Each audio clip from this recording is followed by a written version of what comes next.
السلام علیکم لسنرز، آج جو میں ناول ریڈ کرنے جا رہی ہوں وہ ہے سرد موسم، جو کہ تحریر ہے راحت جبین کی۔ اس کی قسط نمبر 11 شروع کرنے سے پہلے میری آپ سب سے ریکویسٹ ہے کہ اگر آپ نے میرے چینل کو ابھی تک سبسکرائب نہیں کیا تو پلیز اسے سبسکرائب کر دیجیے، ساتھ ہی بیل آئیکن کو بھی پریس کریں تاکہ ہر نئے آنے والے ناول کی اپڈیٹ آپ کو ملتی رہے۔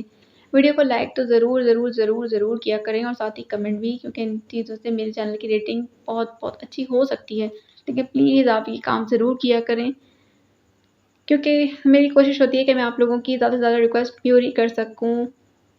جیسے جیسے مجھے موقع ملتا ہے میں آپ لوگوں کی ریکویسٹ پوری کرنے کی پوری کوشش کرتی ہوں۔ پلیز آپ بھی میرے لیے ویڈیو کو لائک ضرور کیا کریں اور کمنٹ تو ضرور کیا کریں۔ چلیے شروع کرتے ہیں۔ وہ وقار الحسن کو رخصت کر کے اندر چلی آئی۔ دل اداس ہو رہا تھا، گھر میں بھی خاموشی کا راج تھا۔ اپنے کاموں میں مصروف ہونے کے باوجود ان کی کمی کو ابھی سے محسوس کرنے لگی تھی۔ جنہیں گھر سے گئے منٹ بھی نہ ہوئے تھے۔ کاش آپ یہیں ہمارے پاس رہتے۔ ایمن نے آنکھوں کے نم گوشے چپکے سے صاف کیے تھے۔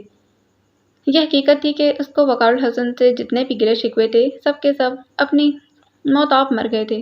خوشی تو اس بات کی تھی کہ انہوں نے ایمن کی کسی بات کو جھٹلایا نہیں تھا۔ باپ کو اس پر یقین تھا، ایمن کے لیے اس سے بڑھ کر خوشی کا مقام ہو ہی نہیں سکتا تھا۔ آہٹ پر ایمن نے سر اٹھایا۔ جو آ کر دوسرے صوفے پر بیٹھی، پھر اس نے ریموٹ اٹھا کر ٹی وی آن کیا اور ساتھ ہی خود کلامی کی۔ گھر میں کتنی خاموشی ہے۔ شاید ٹی وی کی آواز سے وہ اس خاموشی کے طلسم کو توڑنا چاہتی تھی۔ ہاں، ایمن نے آہستگی سے کہا۔ جو نے گردن موڑ کر اسے دیکھا، پھر اسکرین پر نظر جما دی جہاں ایک تواتر سے کمرشل چل رہے تھے۔ جو کچھ دیر سوچنے اور اسے دیکھنے کے بعد ایمن نے پکارا۔ وہ ریموٹ اٹھا کر چینل سرچ کرنے لگی۔ تم غالباً ناراض ہو؟ غالباً؟ جو نے ترچھی نگاہ سے اسے دیکھا۔ ایمی، میں تم سے یقیناً ناراض ہوں۔ اچھا، ایمن ہنس دی۔ اب تم یہ سوچتی ہو کہ میں تمہیں مناؤں؟ مجھے ایسی کوئی خوش فہمی نہیں، جو جل کر بولی۔ ہاں، اور ہمارے درمیان ایسے کوئی ریلیشن شپ بھی تو نہیں نا؟ ایمن کے جملے پر جو نے سنجیدگی سے اسے دیکھا۔ ہمارے درمیان ایسی ریلیشن شپ ہونی چاہیے تھی ایمن۔ کیا اس کی ذمہ دار میں ہوں؟ ایمن نے قدر تلخی سے جواب دیا۔ ذمہ دار کون ہے میں اس بحث میں نہیں بڑھنا چاہتی۔ جو کچھ اس گھر میں ہوتا رہا ہے ہم اسے بھول کر فراموش تو نہیں کر سکتے، لیکن کچھ عرصے کے لیے اسے نظر تو چرا سکتے ہیں۔ کس لیے؟ ایمن نے بے ساختہ پوچھا۔ ایمی، مجھے نہیں یاد کہ زندگی میں نے کبھی تمہارے ساتھ کچھ برا کیا، یا شاید کبھی کیا بھی ہو تو نہیں، لیکن مجھے اس بات کا احساس بڑی شدت سے ہو رہا ہے کہ بہت تھوڑا وقت ہے جو ہمیں ایک ساتھ گزارنا ہے۔ اس کے بعد تم کہیں اور ہوگی، ہم کہیں اور کہتے ہیں نا، محبت کرنے والوں کی نفاقتیں تو پلٹ کر دیکھنے والوں کو دل نہیں چاہتا۔ میں اس تھوڑے سے وقت کو کچھ بھول کر بہت اچھے طریقے سے گزارنا چاہتی ہوں۔ اچھا؟ ایمن نے جو کو دلچسپی سے سنا اور بے حد غور سے دیکھا۔ اچانک اس تبدیلی کی وجہ پوچھ سکتی؟ تبدیلی کبھی اچانک نہیں آتی۔ تبدیلی کا عمل بہت سسروی اور غیر محسوس انداز میں اپنی منزل تک پہنچتا ہے۔ یہ پہلے ہمارے لاشعور اور پھر شعور میں پنجے گاڑتا ہے۔ تمہیں تو سائیکیٹرسٹ بننا چاہیے۔ میں نے کہیں پڑھا تھا۔ جو جھینپ گئی۔ بہت بڑی باتیں سیکھ رہی ہو۔ کیونکہ میں زندگی میں کوئی چھوٹا کام نہیں کرنا چاہتی، جو نے برجستہ کہا، پھر دونوں ہنس دیں بلا وجہ۔ اندر آتی مومن نے ان کی ہنسی کو بے حد حیرت سے سنا، پھر کہہ کر واپس پلٹ گئی۔ وہ اسے ایمن کو یوں جو کا چند قدم آگے بڑھنا اچھا لگا تھا۔ میں نے تم لوگوں کو موبائل کے بارے میں بس ایسے ہی نہیں بتایا، میں نے کہا نا کہ مجھے جھجک سی آ گئی تھی، ورنہ ایسی تو کوئی خاص بات نہیں۔ کچھ دیر کے بعد ایمن نے معذرت کی۔ کوئی بات نہیں، لیکن آئندہ خیال رکھنا، جس چیز کے سامنے آنا ہی ہو اسے چھپانے کا کوئی فائدہ نہیں۔ اچھا بابا، بس بھی کرو۔ ایمی، ہم اچھی بہنیں تو نہ بن سکی مگر اچھی دوست ثابت ہو سکتی ہیں۔ جو نے ہاتھ آگے بڑھایا۔ فرینڈز؟ ایمن نے حیرت اور خوشی کے ملے جلے تاثرات سے پھیلے ہوئے ہاتھ کو دیکھا، پھر گرم جوشی سے تھام لیا تھا۔ دونوں کے چہرے اندرونی خوشی سے جگمگا رہے تھے۔ تمہیں پتہ چلا کہ نائن نے مریم کے ساتھ کیا کیا؟ کچھ دیر کے بعد موضوع بدلا۔ مجھے نائن اور مریم سے کوئی دلچسپی نہیں، جو نے منہ بنایا۔ تو پھر کس سے ہے؟ عفان سے؟ جو کا لہجہ شریر ہوا۔ بدتمیز! ایمن کا چہرہ گلابیاں چھلکانے لگا۔ نائن نے مریم کو مجھے ان کے قصے نہیں سننا، تم صرف یہ بتاؤ کہ ہمارے ہونے والے دولہا بھائی سے کیا کیا باتیں ہوئیں؟ تمہاری ایمن کے ساتھ کچھ زیادہ ہی گاڑی چھننے لگی ہے، مومو نے طنزیہ انداز میں کہا تو جو نے کتاب سے نظریں ہٹا کر قدرے حیرت سے اسے دیکھا۔ ابھی کل ہی تو ایمن کے ساتھ فرینڈشپ کا آغاز ہوا تھا اور مومو نے طنز کا تیر بھی چلا دیا۔ اس میں کوئی بری بات ہے؟ جوجو نے الٹا اسے دریافت کیا۔ اچانک ضرور ہے۔ ہاں، اور میں نے بہت سوچ سمجھ کر یہ فاصلے ختم کرنے کی کوشش کی ہے۔ کیوں؟ تھوڑا وقت ہے جو ہمیں ایک دوسرے کے ساتھ گزارنا ہے۔ ایمن کی شادی ہو گئی تو اسے ضرورت بھی نہیں کہ وہ پلٹ کر ہماری طرف آئے۔ اسے یقیناً وہاں ایسا ہی ماحول ملے گا۔ وہ یہاں سے کیا لے کر جائے گی؟ کچھ تو ہو اس کے پاس، خالی ہاتھ بغیر کسی۔ میرا خیال ہے، مومل نے اس کی سنجیدگی سے چڑھ کر ٹوکا، ڈیڈی نے اس کے لیے کافی کچھ جمع کر رکھا ہوگا۔ اس جہیز کی بات نہیں کر رہی جو چیزوں کی شکل میں اسے دیا جائے گا۔ جو نے قدرے خفگی سے اسے دیکھا تھا۔ کچھ یادیں بھی ہوتی ہیں، کچھ اچھی باتیں جنہیں وہ دوسروں کے ساتھ شیئر کر سکے۔ کیا بتائے گی دوسروں کو کہ یہ جھگڑے، چپکلش، یہ بدگمانیاں جو ہمارے اور اس کے درمیان ہیں؟ جانے دو مومل، کچھ نہیں، میں زندگی بہت چھوٹی ہے، اسے خواہ کی ضدوں کی نظر نہیں کرنا چاہیے۔ کیا کھول کر پلا دیا اس نے؟ مومل نے منہ بنا کر کہا تو جو چپ ہو گئی۔ تمہاری سمجھ میں نہیں آئے گا کیونکہ تم سمجھنا ہی نہیں چاہتی۔ کوئی دیر کے بعد جو نے اسے کہا۔ تبھی ایمن چلی آئی، لیمن کلر کے سوٹ میں نکری نکری، ہاتھ میں مٹھائی کا ڈبہ لیے۔ جو چلو گی میرے ساتھ؟ اس نے مومل کو نظر انداز کرتے پوچھا۔ کہاں؟ میں سر طاہر کے گھر جا رہی ہوں، تمہیں دادا سے ملواؤں گی۔ نہیں بھائی، تمہیں تو پتا ہے ممی اجازت نہیں دیں گی۔ جو نے فلفور انکار کر دیا۔ اوکے تو پھر میں جا رہی ہوں۔ ایمن باہر کی طرف مڑ گئی۔ توبہ ہے، کتنی خوشی ہے اسے اپنی منگنی کی۔ خود سے مٹھائیاں بانٹنے چل دی۔ مومل نے جل بھن کر کہا، تمہاری ہوگی تو تم بھنگڑے ڈالتی پھرو گی۔ جو نے چھڑا، تمہیں تو ہمیشہ۔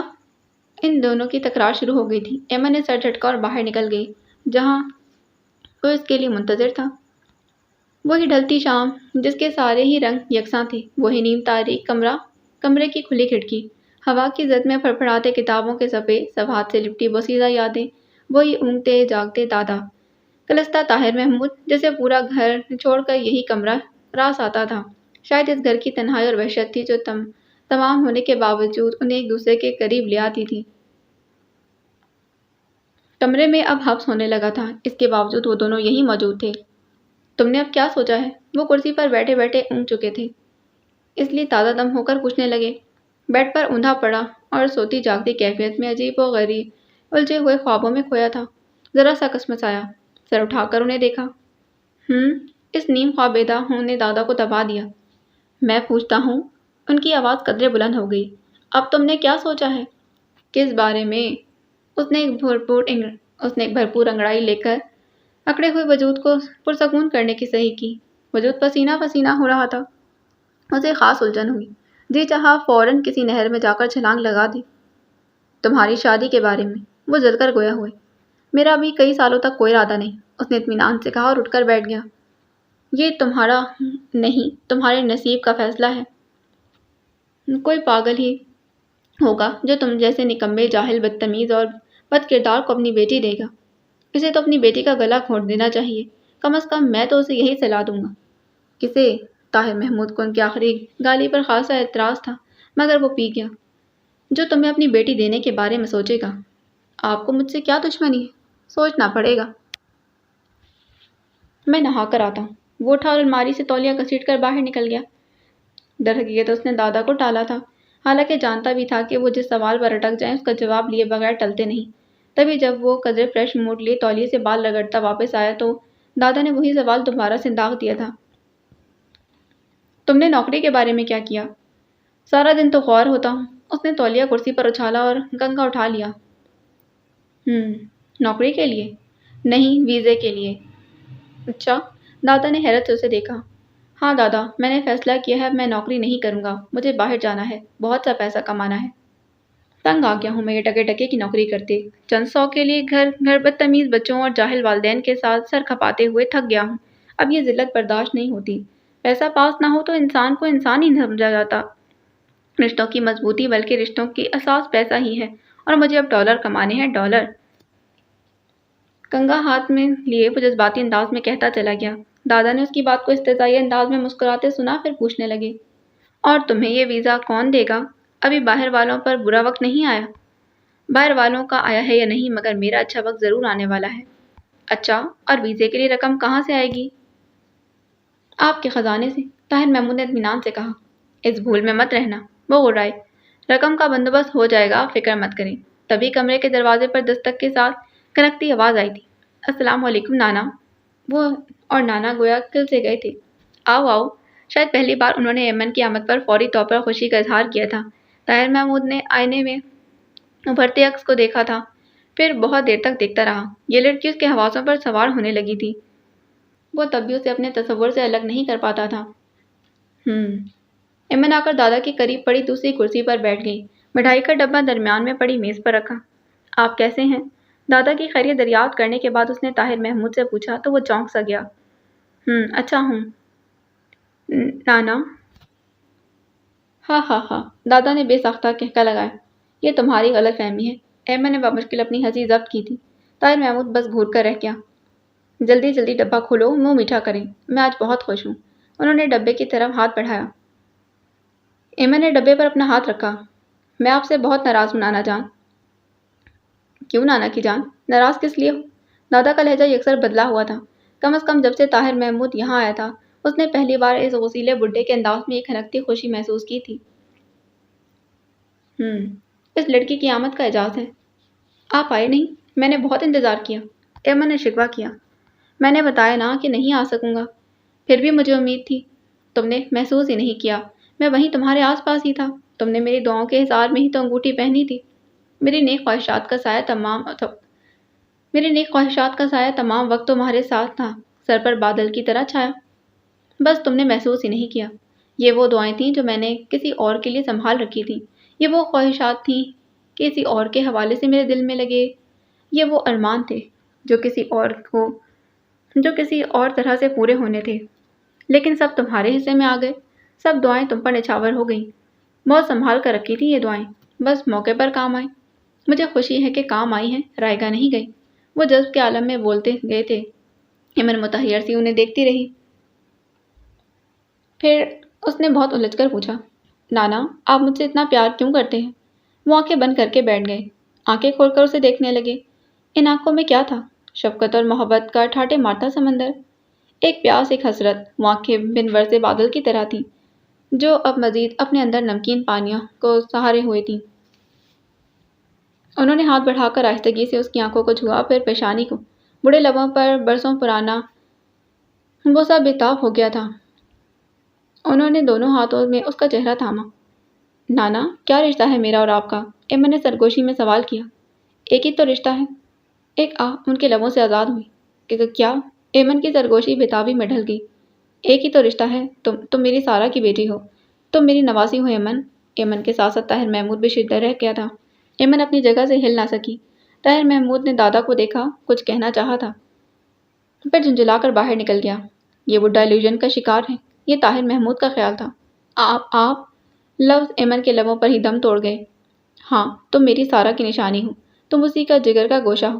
تم نے نہیں، لیکن میں نے تمہیں دیکھا تھا، تمہارے ننھے منھے ہاتھوں کو چھوا تھا، تمہارے پھولے پھولے گالوں پر کئی بوسے دیے تھے، تمہاری گلاب سی ایڑیوں کی نرمی محسوس کی تھی جب تم بے بسی اور معصومیت کا امتزاج بنی تھی۔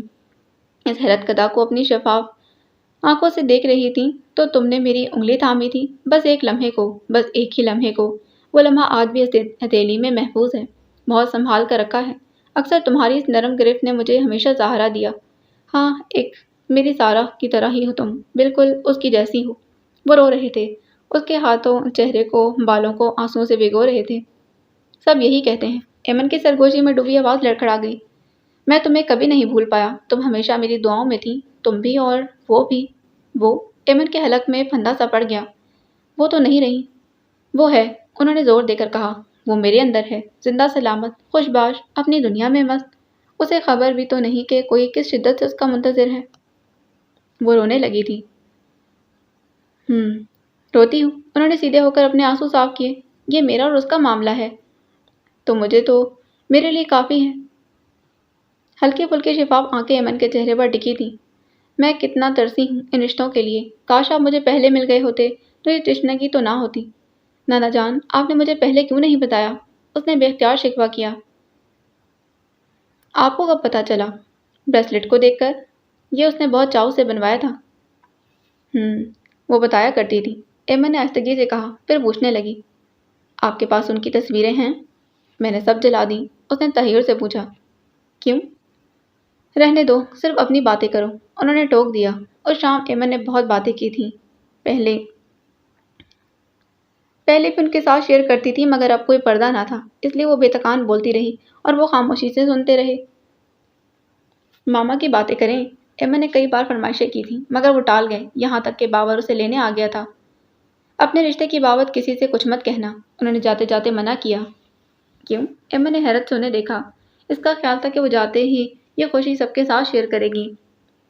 وہ تمہیں یہاں آنے سے منع کر دیں گے۔ کچھ دیر بعد ایمن کو دیکھتے رہنے کے بعد انہوں نے جواز پیش کیا۔ کون کر سکتا ہے؟ ایمن نے تنک کر کہا۔ تمہارا باپ، انہوں نے برجستہ جواب دیا۔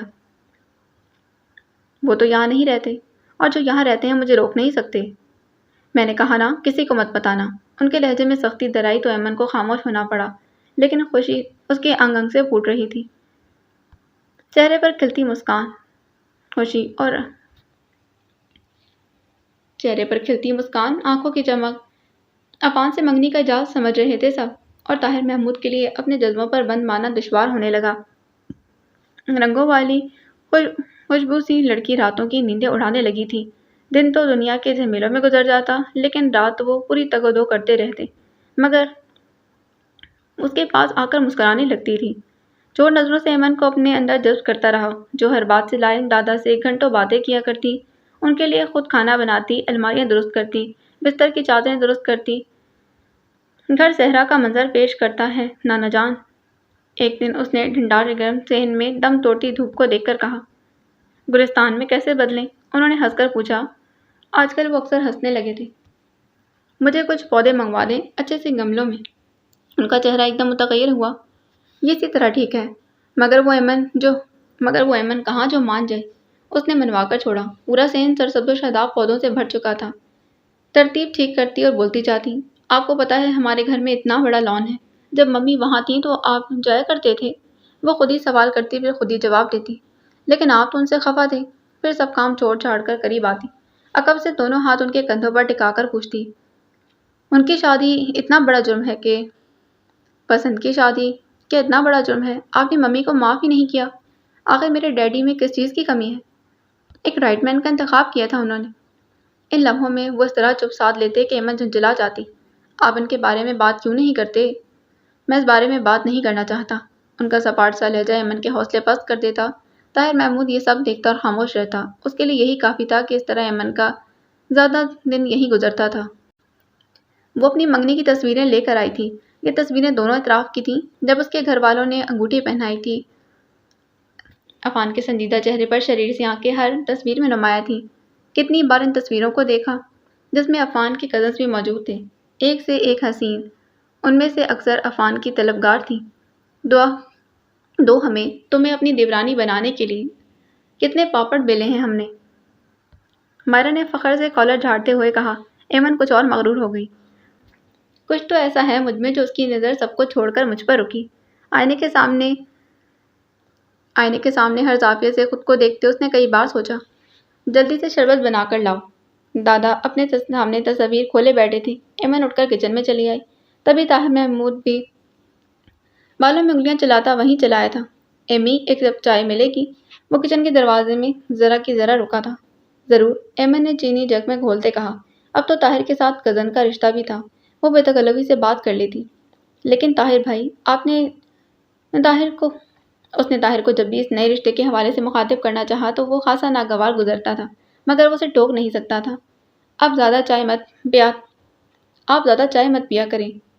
تم بنانا نہیں چاہتی؟ پہلے کبھی انکار کیا ہے؟ ایمن نے قدرے ناراضی سے طاہر کو دیکھا۔ یہ خفا سا انداز طاہر کو اچھا لگا تھا۔ وہ آگے بڑھا، پھر آہستگی سے ایمن کا گال تھپک کر بولا، کتنی جلدی مان جاتی ہو۔ آپ بات ہی ایسی کرتے ہیں، آپ کا حق ہے مجھ پر۔ حقوق تو کسی دوسرے کے نام کرنے جا رہی ہو، وہ زیر لب بڑبڑایا۔ ایمن کچھ سمجھی نہیں۔ تم بہت نازک سی ہو، اس سے زیادہ نازک تمہارے احساسات ہیں۔ اتنے کومل جذبات رکھنے کے لیے اتنا ہی حساس لائف پارٹنر چاہیے تھا، جو تمہارے احساسات کا خیال رکھتا۔ تم میں سین سیدھ کا رکھنے والا لائف پارٹنر۔ ایمن کا چہرہ شرم سے سرخ ہو گیا تھا۔ طاہر محمود نے حسرت سے اس کا چہرہ دیکھا، پھر پوچھا، عفان ایسا ہی ہے؟ کیا پتا؟ وہ رخ بدل کر فریج سے شربت کی بوتل نکالنے لگی۔ اللہ کرے ایسا ہی ہو۔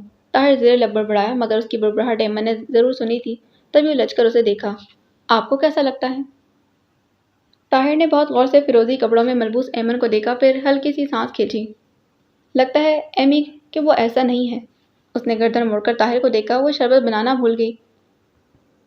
ڈیسنٹ طبیعت کے ہوتے ہیں وہ، سخت طبیعت کے ہوتے ہیں وہ۔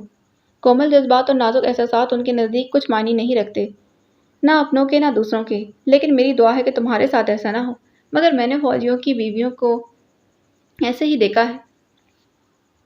وہ تو ایسے نہیں ہیں، میرا مطلب ہے بہت ہنسمکھ اور خوش مزاج۔ اس نے کمزور سا دفاع کرنا چاہا۔ ضروری نہیں کہ میری ججمنٹ ٹھیک ہی ہو، اگرچہ لوگوں کے بارے میں میرے اندازے اکثر ٹھیک ہوتے ہیں۔ اب چائے تو تم نے پلائی نہیں، اس لیے چلتا ہوں۔ اس نے روکا بھی نہیں، بس بے توجہ سے شربت بنانے لگی۔ عقب میں وہ رکا تھا، ایک نظر میز پر پھیلی تصویروں کو دیکھا جسے وہ ایک ایک کر کے سمیٹ رہے تھے۔ جھک کر ایک تصویر کو چٹکی سے اٹھایا۔ کلوز اپ تھا۔ لب بھیج کر تصویر کو چٹکی میں اٹھا لیا تھا۔ لب بھیج کر تصویر کو چٹکی سے اڑا دیا۔ تصویر میز پر سے پرے جا گری تھی۔ اس نے اٹھانا چاہا، مگر وہ بال بنائے باہر نکل گیا تھا۔ دادا نے گھور کر اسے دیکھنا چاہا، مگر وہ بنا بال بنائے باہر نکل گیا۔ ایمن نے شربت کا مگ اور گلاس دادا کے سامنے رکھا اور تصویریں سمیٹ کر لفافے میں ڈالی۔ تبھی نگاہ کی گرفت میں نیچے گری تصویر آ گئی تھی۔ ایمن نے بغور دیکھا، گویا فان کا چہرہ پڑھنا چاہتی ہو۔ کیا ایسا لگتا ہے؟ دادا نے تبصرہ کیا۔ ایمن نے تصویر لفافے میں ڈال دی تھی۔ اچھا لڑکا لگتا ہے۔ دادا نے تبصرہ کیا تو ایمن نے تصویر لفافے میں ڈال دی۔ جو اچھے لگتے ہوں وہ واقعی اچھے بھی ہوں، ضروری تو نہیں۔ تم چہرہ شناسی میں اناڑی ہو۔ انہوں نے شربت گلاس میں ڈالا اور گلاس اٹھا کر لبوں سے لگا لیا۔ چہرے کے بارے میں آپ کا کیا خیال ہے؟ ایمن نے لفافے کی طرف اشارہ کیا۔ تمہارے ساتھ مخلص رہے گا، قدر بھی کرے گا میری۔ وہ محبت کہنا چاہتی تھی مگر جھجک گئی۔ قدر انسان خود کرواتا ہے۔ نانا جان، آپ نے ممی کو معاف کیوں نہیں کیا؟ آپ کا دل کبھی ان کے لیے نہیں تڑپا؟ تم اس بارے میں بات مت کیا کرو۔ ان کا لہجہ درست اور آنکھیں سرخ ہو گئی۔ لیکن کیوں؟ ایمن نے احتجاج کیا۔ وہ آپ کی بیٹی اور میری ماں ہے، میں ان کے بارے میں کیوں بات نہ کروں؟ آپ سے نہ کروں تو کس سے کروں؟ میں ان کے بارے میں سننا چاہتی ہوں، ان کی پسند ناپسند کے بارے میں۔ ایمن، میرے زخموں کو مت کھرے دو۔ وہ میری اکلوتی لاڈلی میرے اعتبار میرے مان کو ٹھوکر مار کر چلی گئی۔ ایک غیر شخص اتنا اہم ہو گیا کہ باپ کی محبت، شفقت، قربانیاں، اس کی پرورش میں اٹھائی جانے والی ساری صحبتیں رائیگاں چلی گئیں۔ رائیگاں راتیں جو اس کی ماں کے مرنے کے بعد باہوں میں جلاتے ہوئے کافی تھیں۔ اپنی نوکری کی پرواہ نہ کرتے اسے نہلانا، تیار کرنا، اسکول چھوڑنا، اس کی ضدیں، اس کی منمانیاں، اپنی زندگی اس کے نام کر دی۔ کر سکتا تھا، وقار الحسن کی طرح میں بھی دوسری شادی کر سکتا تھا، مگر نہیں کی، صرف اس کے لیے۔ اس نے مجھے کیا دیا؟ لہو رنگ آنکھوں میں غصہ، دکھ، اضطراب مترشہ تھا۔ میں وقار الحسن کے بغیر نہیں رہ سکتی۔ میرے بغیر رہ سکتی ہوں؟ فیصلہ کن شفاف لمحہ سامنے آن کھڑا ہوا۔ باپ کا مان، اس کا اعتبار کہتا تھا، وہ تمہاری بیٹی ہے، یہ سر جھکا دے گی۔ وہ خاموشی سے انہیں دیکھتی رہی، پھر فیصلے کی سلیب ان کے اعتبار کے سینے میں گاڑ کر چلی گئی تھی۔ اس کے قدموں سے اڑتی دھول میں رولتے اپنے مان کو دیکھتے رہے۔ سارا، تم میرے لیے مر گئی، یہ آخری لفظ تھے جو ان کے لبوں سے بیٹی کے لیے نکلے تھے۔ پھر کسی نے ان کے لبوں سے سارا کا نام نہیں سنا۔ ساری نشانیاں جلا دیں، یادوں کو دفن کر دیا، مگر نہیں، نشانیاں جلا دینا آسان ہے، مگر یادوں کو دفن کرنا۔ وہ ہمیشہ ان کے پاس ہی رہی تھی، اس کی خوشبو، باتوں کی آواز، قدموں کی چاپ، کتابوں کے صفحات سے لپٹا نرم انگلیوں کا لمس۔ وہ یہاں سے جا کر بھی کہیں نہیں گئی تھی۔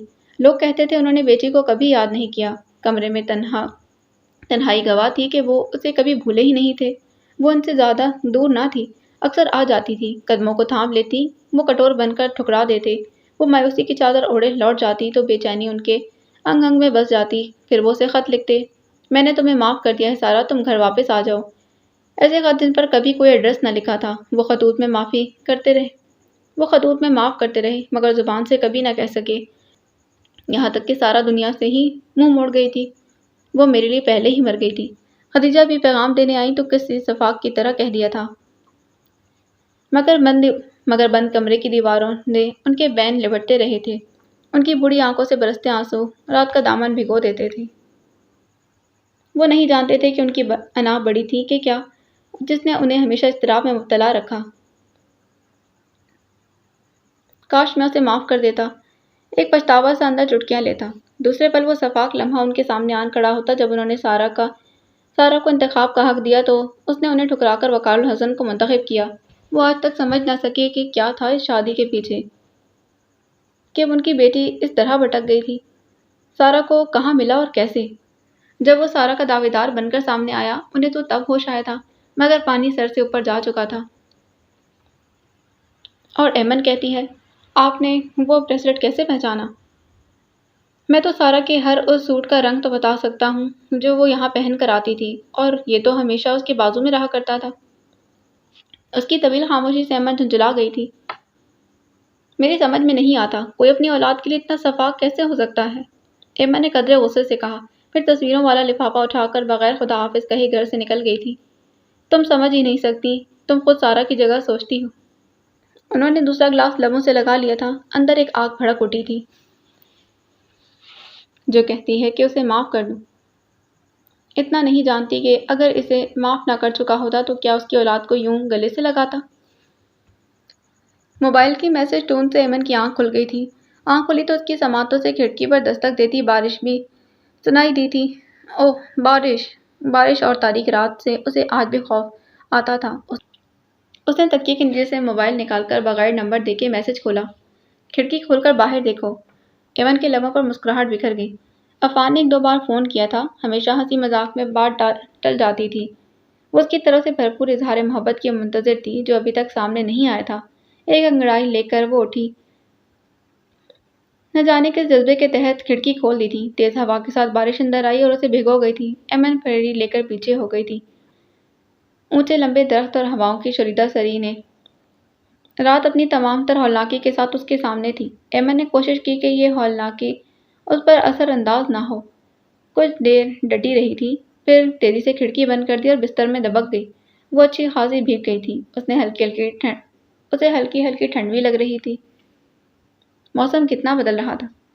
کیا پھر اندر کا موسم تھی؟ بے اختیار جی چاہا وہ عفان سے بات کرے، وہ جاگ رہا تھا اور اس کے لیے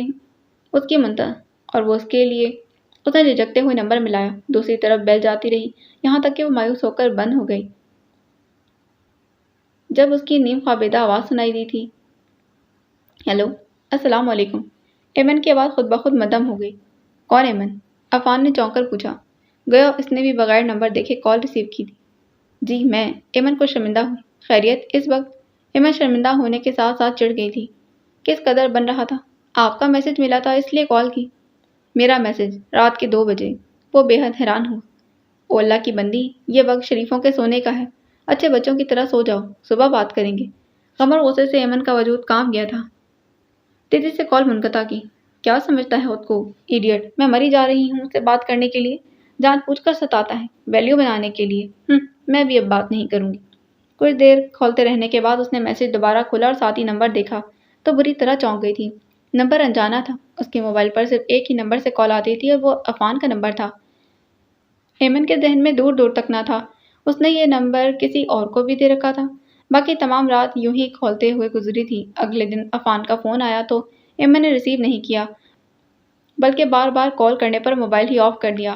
منگنی کے فوراً بعد ایمن کی طرف سے یہ باقاعدہ ناراضگی کا اظہار تھا۔ تم کچھ پریشان ہو؟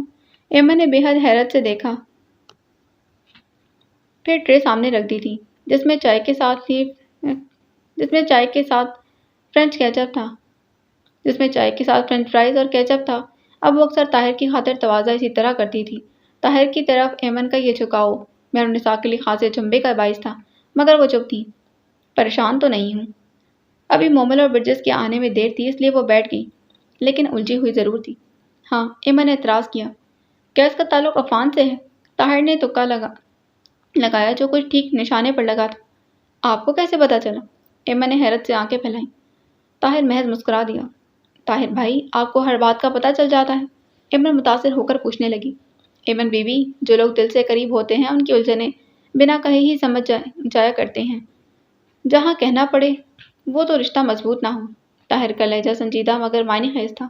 ایمن چپ سی ہو گئی۔ ہلکی سی تک سوچ نے ذہن کے پردے سے سر اٹھایا تھا۔ کیا عفان کا میرے دل سے کوئی رشتہ نہیں؟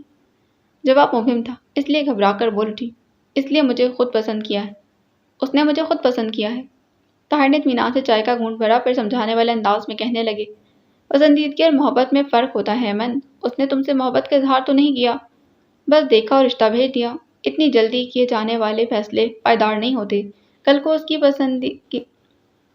کی پسندیدگی کا معیار بدل گیا تو پھر؟ ایمن اس کی بات پر اعتبار کرتی تھی، اس کے کہے گئے ایک ایک حرف پر یقین رکھتی۔ نئے سرے سے ایمن کے یقین کو کچھ اور پختہ کر دیا تھا۔ وہ مجھ سے محبت کرتا ہے، ایمن کے لہجے میں ڈولتا یقین تھا۔ اور تمہاری ایج میں کتنا فرق ہے؟ اس کی اور تمہاری ایج میں کتنا فرق ہے؟ طاہر نے عجیب سا سوال کیا۔ وہ میری ہم عمر ہے۔ ایمی، تم دونوں عمر کے اس حصے میں ہو جہاں ہر چمکتی چیز سونا لگتی ہے۔ میں نے دنیا دیکھی ہے، اتنی تو تمہیں زندگی نہیں ملی ہوگی جتنے لوگوں سے میں روز ملتا ہوں۔ چہرہ دیکھ کر ہی دل کا حال بتا سکتا۔ اس نے اس بات میں سر ہلایا، پھر کچھ مایوسی سے پوچھنے لگی، طاہر بھائی، آپ کو لگتا ہے میں نے یہ منگنی کر کے غلطی کی؟ تم نے نہیں، عفان نے۔ اسے پہلے اپنے جذبوں کی گہرائی کو سمجھنا چاہیے۔ ایمن چپ سی ہو کر نچلا لب دانتوں تلے دبانے لگی۔ تمہاری بات؟ طاہر نے مخصوص انداز میں سر تھپتھپا کر پیار بھرے لہجے میں سرزش کی۔ تم اتنی اچھی اور پیاری لڑکی ہو، عفان ضرور تم سے محبت کرنے لگے گا۔ تمہیں کون سا کوئی نظر انداز کر سکتا ہے؟ خوش نصیب ہے وہ شخص جس کا نصیب تم بننے جا رہی ہو۔ کیا ہوا جو ابھی اسے اپنی خوش نصیبی کا احساس نہیں؟ تم ناامید مت ہونا، آخر پسندیدگی محبت کی پہلی سیڑھی ہے۔ آخری بات نے ایمن کو حوصلہ دیا۔ اب بتاؤ کیا ہوا؟ ایمن نے بتا دیا۔ تم جیسی لڑکی اور ایسی ناقدری۔ طاہر کا تعصب بھرا لہجہ ایمن کے دل میں کھپ گیا تو وہ کھڑی ہو گئی۔ میں دیکھتی ہوں کہاں رہ گئیں دونوں۔ طاہر کا کام ہو گیا تھا، اس لیے آرام سے فرینچ فرائز کھانے لگا۔ میں اور نثار لاؤنج میں بیٹھی تھی۔ ایمی، کیا تم نے بھی ٹیوشن شروع کر دی ہے؟ نہیں تو، ایمن ان کا طنز سمجھی نہیں۔ تو دکھ سکھ شیئر کرنے کے لیے یہی ماسٹر ملا ہے؟ ایمن کا چہرہ سرخ ہو گیا۔ وہ صرف ماسٹر نہیں ہے۔ اچھا، اور کیا ہے؟ میں اور نثار مبہم سا مسکرائیں۔ وہ میرے… ایمن کزن کہتے کہتے رک گئی۔ نانا کی نصیحت یاد آ گئی تھی۔ وہ تمہارے کیا؟ وہ نے کھا جانے والی نظروں سے گھورتی اندر چلی گئی۔ میں اور نثار کے ذہن میں ایمن کا ادھورا جملہ اٹک گیا تھا۔ اس نے کیا رشتہ بنا لیا ہے ایمن کے ساتھ؟ میں اور نثار کو بے چینی سی لاحق ہوئی۔ مومو اور جو ٹیوشن پڑھنے لگی تو وہ کتاب لے کر ان کے پاس ہی بیٹھ گئی تھی۔ جہاں طاہر کو حیرت ہوئی تھی، وہیں مومو اور جو نے ایک دوسرے سے نظروں میں سوال کیا۔ طاہر محمود نے ادھر ادھر کی باتوں کے بجائے پڑھانے پر زور دیا۔ میں اور نثار طاہر محمود کا جائزہ لینے لگی۔ انہیں تسلیم کرنا پڑا، وہ جاذب نظر پرسنالٹی کا مالک تھا۔ طاہر محمود کا سنجیدہ اور پراثر لہجہ، وہ چھوٹی چھوٹی باتوں کو مثالوں کے ساتھ بے حد گہرائی میں جا کر سمجھاتا تھا۔ میں اور نثار نے دوسری نگاہ بیٹیوں پر ڈالی تو بے چین سی ہو گئی۔ نوخیز منہ بند کلیاں جو کھلنے کو بےتاب تھیں۔ انہوں نے پھر طاہر کو دیکھا جو سمجھ نہ سکی ایمن کی بے تکلفی طاہر کے ساتھ کس حد تک ہے۔ وہ خیالوں میں الجھی رہی، یہاں تک کہ طاہر پڑھا کر خدا حافظ کہتا باہر نکل گیا۔ بڑھیا سر پر ہی سوار ہو گئی تھی۔ زیر لب بڑبڑاتا ہوا برآمدے کی سیڑھیاں اترا۔ سرخ روش عبور کر کے تک پہنچا تو دوسری طرف کوریئر والا کھڑا تھا۔ جی، مس ایمن وقار الحسن کے لیے ہے۔ وہ اد کھلے سر گلابوں کا گلدستہ اور کارڈ طاہر نے وصول کیا تھا۔ وہیں کھڑے کھڑے کارڈ کھولا۔ عفان نے معذرتی کارڈ بھیجا تھا۔ طاہر کو اس مننے سے کارڈ کو پرزے کرنے میں زیادہ دیر نہیں لگی تھی۔ گلدستہ بھی زیر لب گنگناتا وہ اپنے گھر لیے چلا گیا تھا، یہ جانتے ہوئے بھی کہ وہ کسی اور کا راستہ کھوٹا کر رہا ہے۔ اس رات ایمن کو نیند نہیں آئی۔ طاہر کی باتیں بار بار ذہن میں گونجتی رہیں۔ موبائل آف ہی تھا، ریسیو کر لیتی تو یہ طویل رات مختصر ہو جاتی، مگر کبھی کبھی ہم خود اپنے مقدر میں رات لکھ لیتے ہیں، یہی ایمن بھی کر رہی تھی۔ وہ ٹیوشن سے واپس آئی تو مائرہ مہر النساء کے ساتھ بیٹھی ہوش گپیوں میں مصروف تھی۔ سامنے چائے کی اور کئی لوازمات رکھے تھے۔ منگنی کے بعد مہر النساء مائرہ کی اسی طرح آبھگت کرتی تھیں۔ تم کب آئیں؟ بہت دیر ہوئی، کھا پی ہضم کر کے دوبارہ چائے بھی پی چکی۔ تمہاری ٹیوشن تو کچھ زیادہ ہی لمبی ہو گئی ہے۔ کیا ارادے ہیں؟ مائرہ کا موڈ بتا رہا تھا کہ مہر النساء کے ساتھ اس کی گفتگو خاصی دلچسپ رہی ہے۔ مجھے پتا ہوتا کہ تم آ رہی ہو تو جلدی آ جاتی۔ ایمن کچھ سنجیدہ سی تھی۔ تمہارے لیے کھانا نکال دوں ایمن؟ مہر النساء کھڑی ہو گئی۔ نہیں، تھوڑی دیر بعد لے لوں گی، ایمن نے کہا، پھر ہاتھ میں پکڑی کتابیں ایک طرف ڈال دیں۔ سب سے اوپر بانو کچیا کی راجا گیتی۔ ارے تم یہ سب پڑھنے لگی ہو؟ کیوں، مجھے لٹریچر پڑھنا منع ہے؟ وہ تکے تکے انداز میں بیٹھ گئی۔ رضوان کو بھی بہت شوق ہے، میرے تو سر سے گزر جاتی ہیں یہ موٹی موٹی کتابیں۔ ایمن نے تبصرہ کیا تھا۔ چکن رول اٹھا کر کھانے لگی۔ تمہاری مامی کے ہاتھ میں ذائقہ ہے، بندہ ہاتھ روک نہیں سکتا۔ تم آج بنا بتائے کیسے چلی آئیں؟ ایمی، مائرا نے قدرے خفگی سے اسے دیکھا۔ اتنے روکھے انداز میں کیوں بات کر رہی ہو؟ ایسی بات نہیں، تم ہمیشہ فون کر کے آتی ہو اس لیے پوچھا۔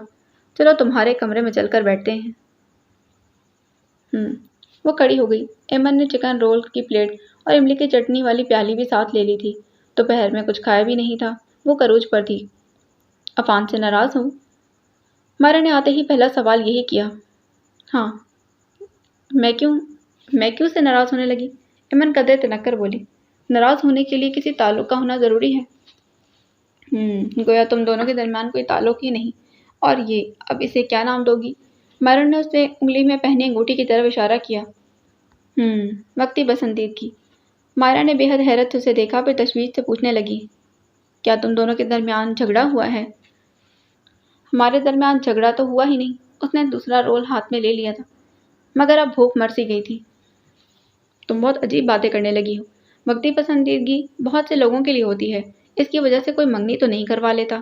ایسے فیصلے سوچ سمجھ کر ہوتے ہیں۔ پھر تم صرف عفان کی چوائس نہیں ہو، اوپو نے بھی بہت سوچ سمجھ کر تمہارا انتخاب کیا ہے۔ تم لوگوں کے فورس کرنے پر ہوئی نا منگنی؟ وہ بدگمان تھی۔ اس کی ذات کی سب سے بڑی خامی یہ تھی کہ وہ بہت جلدی بدگمان ہو جاتی تھی۔ ہم نے صرف راہ ہموار کی تھی۔ کیا غلط کیا؟ مجھے نہیں پتا، ایمن نے سر جھٹکا۔ پاگل، مائرا ہنس دی۔ عفان کا فون آیا تھا، بیچارہ سخت پریشان ہے یار، اس کا قصور اتنا بڑا تو نہیں۔ میرے معاملے میں ایسا ہی ہے۔ پھر ان فوجیوں کی روٹین لائف تو کتنی ٹف ہوتی ہے۔ پھر وہ تم سے معذرت بھی کر رہا ہے؟ کوئی ضرورت نہیں اس کی معذرت کی۔ ایمن نے منہ پھیلایا۔ دل بہل گیا تھا۔ ایمن کی ناراضی عفان کے لیے معنی رکھتی ہے، تبھی تو اس نے مائرا کو بھیجا تھا۔ یہ ادائیں بیچارہ عفان دیکھ لے تو دل تھام کر رہ جائے۔ خواہ بناتی رہا کرو۔ ایمن کے غصے کا گراف ذرا نیچے آیا تھا۔ سچ کہتی ہوں، انہی اداؤں پر تو میرے بھائی کو قابو کیا تھا۔ وہ جو کہتا ہے کہ میں کسی سے محبت کر ہی نہیں سکتا، کھڑے کھڑے گھائل ہو گیا۔ تمہارے بھائی کو محبت کرنا آتی ہی نہیں۔ ایمن نے چڑھ کر اسے ساری بات بتائی۔ وہ ہنستی چلی گئی۔ تب وہ رضوان کی طرح ڈائیلاگ بازی نہیں کر سکتا تو بیچارہ کیا کرے؟ ابھی وہ بیچارہ ہے۔ اب تو ختم کر دو۔ اس نے بار بار کال کی، معذرت کا کارڈ بھیجا، پھول بھیجے، اب اور کیا کرے؟ جھوٹا فریبی۔ ارے کہاں ہے کارڈ اور پھول؟ پگلی، کوریئر کے ذریعے بھجوائے اور یہاں وصول بھی کیے گئے تھے۔ مائرا، مجھے کوئی کارڈ اور کوئی پھول نہیں ملے۔ ایمن نے تیزی سے نوی میں سر ہلایا۔ اس نے بھجوائے ہیں۔ عفان نے مجھے خود بتایا ہے کہ وہ جھوٹ نہیں بولتا۔ مائرا نے زور دے کر کہا۔ وہ خاموش ہو گئی۔ ایمی، پھول کہاں گئے؟ ایمن چپ چاپ اسے دیکھتی رہی، پھر پھیکی سی مسکراہٹ ایمن کے لبوں پر پھیل گئی۔ جہاں جانے چاہیے تھے۔ مطلب؟ مائرا نے ٹھٹک کر پوچھا۔ مہرنسا بیگم اپنے ہتھ کنڈوں پر اتر آئی ہیں، ایمن نے وثوق کے ساتھ کہا۔ مائرا چاہنے کے باوجود اس کی بات کو جھٹلا نہ سکی۔ نائن، تمہاری لکھائی بہت خوبصورت ہے۔ فوارے کے پانی سے گرتے موتی اپنی ہتھیلی پر سجاتے سجاتے مومو نے ذرا سا جھک کر دیکھا۔ نائن کتاب کھولے کوئی نظم نقل کر رہی تھی۔ مارکر کلر سے سجی ڈائری بے حد خوبصورت اشعار سے بھری پڑی تھی۔ میرے آدرش، یہ ڈائری کا عنوان۔ یہ آدرش کون ہے؟ مومو نے بے حد اشتیاق سے دریافت کیا۔ میرے ہونے والے فیانسے۔ نائن ہنس دی۔ مومو کی اردو کمزور ہے، یہ نائن اچھی طرح جانتی تھی۔ وہ نائن کا مذاق سمجھے بغیر اچھل پڑی تھی۔ تمہاری منگنی ہونے والی ہو بھی سکتی ہے۔ نائن نے لاپرواہی سے کندھے اچکائے۔ اگر روشن مان جائے تو؟ ارے تو پھر آدرش کا کیا ہوگا؟ مومو نے تشویش سے دریافت کیا۔ اسے بھی کوئی سپنا مل جائے گی۔ نائن نے بمشکل ہنسی ضبط کی۔ روشن مان جائے گا؟ تھوڑی دیر کے بعد مومو نے دریافت کیا۔ وہ تو مان جائے گا مگر اس کی بیوی نہیں مانے گی۔ بیوی؟ مومو لڑک کر فوارے کی دیوار سے نیچے ہوئی۔ روشن شادی شدہ ہے؟ حیرت سے پہلی آنکھیں نائن کے چہرے پر جمی ہوئی تھیں۔ آج اس نے بال باندھے تھے مگر چھوٹی گھنگریالی لٹیں گول چہرے کے اطراف میں بکھری تھیں۔ پتلے ہونٹوں پر لپسٹک اور سنہری آنکھوں میں کجل کا اضافہ تھا۔ ہاں نائن، مومو ابھی تک شوق میں تھی۔ مومو، مجھے آج کالج سے باہر جانا ہے۔ نائن نے ڈائری بند کر کے بیگ میں ڈالی تھی اور گیٹ کی طرف دوڑائی۔ تیسرا پیریڈ تھا۔ تقریباً تمام ہی کلاسز ہو رہی تھیں، خالی گراؤنڈ میں جیسی اکا دکا لڑکیاں موجود تھیں۔ جو بنک کر کے بیٹھی تھی۔ کیوں؟ ضروری کام ہے، نائن نے رکھائی سے کہا۔ مومو کا چہرہ اتر گیا۔ وہ خود کو نائن کی بیسٹ فرینڈ کہتی تھی۔ نائن اسی کے ساتھ اپنے پرسنل شیئر کرتی تھی۔ اب یہ نہ جانے کون سا پرسنل تھا جو وہ اس کو بتانا چاہتی تھی۔ اس کی طبیعت ٹھیک نہیں نا؟ اس کا چہرہ اترا ہوا دیکھ کر نائن نے بتایا۔ کیا ہوا؟ مومل سب بھول گئی، تشویش کا شکار ہو گئی تھی۔ وہ اپنی چیزیں سمیٹ کر اٹھ کھڑی ہوئی۔ پہلے اجازت تو لے لو۔ وہ بری طرح جرح کریں گی۔ وہ گیٹ کی سمت چل دی تھی۔ وہی ہوا، گیٹ کیپر نے بغیر پرنسپل کی اجازت کے گیٹ کھولنے سے انکار کر دیا تھا۔ اجازت لے لو نا، تمہارے پاس تو سالڈ ریزن ہے، مومل نے سمجھانا چاہا۔ اچھا ساتھ آؤ۔ وہ پچھلی سمت نکل آئی تھی۔ طویل پلے گراؤنڈ کی دوسری طرف بہت چھوٹی چار دیواری تھی۔ دبلی پتلی لڑکی کے لیے اسے عبور کرنا زیادہ مشکل نہ تھا۔ پاگل تو نہیں ہو؟ مومو اس کا ارادہ بھانپ کر بوکھلا گئی تھی۔ کل ملاقات ہوگی۔ اس نے آرام سے ٹوٹے ہوئے درخت کے تنے پر پاؤں رکھا اور ایک ہی لمحے میں دوسری طرف چھلانگ لگا دی تھی۔ مومو بوکھلا کر آگے بڑھی کہ اسے پکار سکے، تبھی عقب سے اٹھتی گرجدار آواز نے اسے سر تابہ سلگا دیا تھا۔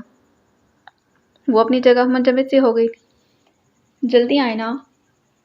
وہ کمرے سے برآمد ہوئی۔ دسترخوان بچھائے ان کی منتظر تھی۔ دسترخوان پر بریانی، سلاد اور دیگر چیزیں موجود تھیں۔ ایمن نے آج کالج سے چھٹی کی تھی، اس لیے صبح ہی آ گئی تھی۔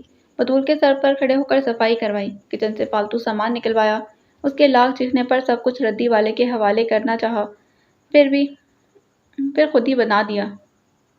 ان کے لاک چیخنے پر سب کچھ ردی والے کے حوالے کر دیا، کھانا بھی خود ہی بنایا۔ ٹھنڈا ہو رہا ہے۔ تم نے تو میرا اتنا خرچہ کروا دیا۔ اس پر روب بھی جماتی ہو۔ اس کے لہجے میں سراسر مصنوعی غصہ تھا۔ بطول جو گندا سندا پکا دے وہ شوق سے کھا لیا جاتا ہے، میں نے کوئی ڈھنگ کا پکا دیا تو آپ کو خرچہ یاد آ گیا ہے۔ وہ نروٹھے پن سے بولی تھی۔ تمہیں دیکھ کر تو یوں لگتا ہے جیسے میری بیٹی ایک آدھ دن کے لیے سسرال سے گھر آ گئی ہو۔ بیٹی جب سسرال سے آتی ہے تو آپ اسے لفٹ بھی نہیں کرواتے۔ تم نے دسترخوان بچھا دیا؟ انہوں نے گویا ایمن کی بات سنی ہی نہیں تھی۔ اب میں کیسے کھاؤں گا؟ آپ کو میں اوپر ہی سرو کر دوں گی۔ یہ تو میرے اور طاہر بھائی کے لیے ہے، اس گدھے کا انتظار کرنے کی ضرورت نہیں۔ دادا کا حلق کڑوا ہو گیا۔ ابھی صبح ہی تو اس کے ساتھ تلخ کلامی ہوئی تھی اور طاہر کے ساتھ تلخ کلامی کے لیے کسی بڑی وجہ کی ضرورت تو نہ تھی۔ نانا جان، آپ دونوں آپس میں اتنا لڑتے کیوں ہیں؟ ایمن نے چھوٹی میز کی چیئر کے سامنے بیٹھتے ہوئے کہا۔ وہ ایک خود غرض اور لالچی انسان ہے۔ نہیں، ایمن نے فوراً ہی انکار کر دیا، وہ اچھا انسان ہے۔ ہاں ہاں ہاں، آج کا لطیفہ، طاہر اور اچھا انسان۔ نانا جان، تم اس کے بارے میں کچھ نہیں جانتی، میں اس کی رگ رگ سے واقف ہوں، اس لیے تم خاموشی سے بریانی کھاؤ۔ ایمن اس بات پر اچھی خاصی بحث کر سکتی تھی مگر خاموش ہو گئی۔ جب تک طاہر آیا وہ لوگ کھانا کھا چکے تھے۔ ایمن کو ہلکی سی شرمندگی نے گھیر لیا، اگرچہ طاہر نے کچھ بھی نہیں کہا تھا، بس خاموشی سے اپنے کمرے میں چلا گیا۔ شکل ہی سے کچھ پریشان اور ٹینس لگ رہا تھا۔ میں طاہر بھائی کو کھانا دے آؤں؟ خود ہی نکال لے گا، انہوں نے رکھائی سے کہا، پھر ذرا سا مسکرا دیے۔ مدت کے بعد کچھ اچھا کھانے کو ملا ہے، تمہارے ہاتھ میں ذائقہ ہے، اس بات پر پھر ہو جائے کوئی انعام۔ ایمن نے شوخی سے ہاتھ پھیلایا، وہ شدت سے رہ گئے۔ یہ ادا تو سارا کی تھی۔ نکالیں بھی؟ ایمن نے اس کی کیفیت سے بے خبر اصرار کیا۔ انہوں نے جیب میں ہاتھ ڈالا، 100 کا نوٹ نکال کر ایمن کی ہتھیلی پر رکھ دیا۔ ایمن نے مٹھی بند کر لی، اس کی آنکھیں جھلملا گئی۔ کتنا ترسی تھی وہ ان چاہتوں اور محبتوں کے مظاہرے کے لیے۔ مومو اور جوجو کے ماموں اور نانی دیگر مواقع پر، شب رات پر انہیں بھی یاد رکھتے تھے، فون کرتے، مصروفیت نہ بھی اجازت دیتی، تب بھی کوئی نہ کوئی بہانہ کر کے ایک بات ملنے آ جاتے تھے۔ وہ خود کو کسی قدر تہی دامہ محسوس کرتی تھی، کس قدر محروم اور غریب، جس کا دامن رشتوں سے خالی تھا۔ ایک نانا کے رشتے نے اس کے اندر کا خالی پن بھر دیا تھا۔ آج وہ 100 کا نوٹ ہاتھ میں لیے نانا کو دیکھ رہی تھی اور خود کو خوش قسمت سمجھ رہی تھی۔ اب آپ آرام کریں نانا جان، وہ اپنی فیلنگز کا اظہار نہ کر سکی تو کہہ دیا۔ نانا کے جانے کے بعد وہ منتظر رہی کہ طاہر کھانا مانگے گا، مگر وہ کمرے میں بند ہو گیا۔ اسے رہا نہ گیا تو ٹرے سجا کر دروازہ کھٹکھٹا بیٹھی۔ آ جاؤ۔ وہ کمرے میں گئی تو طاہر پلنگ پر چت لیٹا پسینہ پسینہ ہو رہا تھا۔ کمرے کا پنکھا بند تھا۔ ابھی سردیاں دور ہیں طاہر بھائی۔ ایمن نے ٹرے ایک طرف رکھی اور پنکھا چلا دیا۔ وہ اٹھ کر بیٹھا اور گویا ہوا۔ ایمن مزید کچھ نہ کہہ سکی۔ کھانا کھا لیں، آج کچھ خاص بنا ہے؟ وہ زبردستی مسکرایا، پھر نہانے چلا گیا۔ واپس آیا تو ایمن وہیں بیٹھی تھی۔ ٹرے اپنی طرف کھینچی، پہلا نوالا لیتے بے اختیار بولا، مزیدار۔ وہ طاہر سے کچھ کہنا چاہتی تھی مگر کہہ نہ سکی، یہاں تک کہ اس نے پلیٹ خالی کر دی۔ وہ کھڑی ہو گئی۔ تمہاری عفان سے صلح ہو گئی؟ ایمن نے یوں ہی کہہ دیا تھا۔ ہاں، حالانکہ وہ بوکے بھجوانے کے بعد عفان نے اسے فون نہیں کیا تھا۔ تمہیں منگنی کا گفٹ نہیں دیا؟ طاہر نے بغور اس کا کترایا ہوا انداز دیکھا۔ ابھی تک ادھار ہے۔ الماری کھول کر ایک چھوٹا سا گفٹ پیک نکالا اور اس کی طرف بڑھا دیا۔ مطلب؟ طاہر نے زور دے کر کہا تو ایمن نے گفٹ تھام لیا تھا۔ باہر آ کر اس نے برتن کچن میں رکھے۔ اس کا خیال تھا کہ وہ گفٹ گھر جا کر کھولے گی، مگر صبر نہ ہوا اور باہر سیڑھی پر بیٹھ کر کھولنے لگی۔ اس کا دل دھڑکنے لگا۔ گفٹ سامنے آیا تھا۔ ایمن کی آنکھیں جھلملا گئیں۔ خاموشی ڈاکٹر شہروز اور ایمن کے درمیان میز پر بکھر گئی تھی تو ڈاکٹر شہروز ہلکا سا کھنکاری۔ انہوں نے پکارا تو وہ چونک گئی۔ وہ گفٹ کیا تھا؟ آپ نہیں جانتے؟ ایمن نے اپنی مضطرب آنکھوں سے انہیں دیکھا تو وہ مسکرا دیے۔ تمہاری ممی کا بریسلیٹ؟ وہ کھڑی ہو گئی۔ چلتی ہوں۔ Take care. حسب معمول ڈاکٹر شہروز نے ایک مہربان مسکراہٹ کے ساتھ خدا حافظ کہا۔ انہوں نے ڈائری کھولی اور تیزی سے نوٹس لینے لگے تھے۔ باقی اگلی قسط میں۔